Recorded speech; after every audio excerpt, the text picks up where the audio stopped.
बार एक वैज्ञानिक ने एक टिड्डे को पकड़ा और उसे अपनी आवाज पर छलांग लगाना सिखाया। वैज्ञानिक टिड्डे से कहता, कूदो। टिड्डा उसकी आवाज सुनते ही जोर से छलांग लगा देता। अब वो वैज्ञानिक था तो प्रयोग करना तो बनता ही था। उन्होंने टिड्डे की छलांग पर प्रयोग किया। वैज्ञानिक ने उसकी एक टांग तोड़ दी और फिर बोला, कूदो।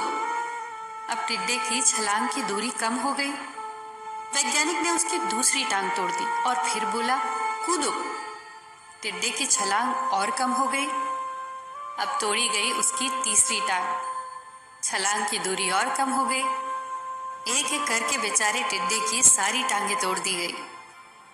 अब आखिरी टांग टूटने पर जब उसे कहा गया कूदो, तो वो हिल भी नहीं पाया। अब वैज्ञानिक ने अपना निष्कर्ष अपनी डायरी में लिखा। जानते हो उसने क्या लिखा? जब टिड्डे की एक टांग तोड़ी गई तो वो थोड़ा बहरा हो गया।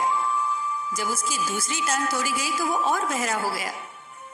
हर टांग टूटने के साथ वो और बहरा होता गया और सारी टांग टूटने के बाद वो बिल्कुल बहरा हो गया।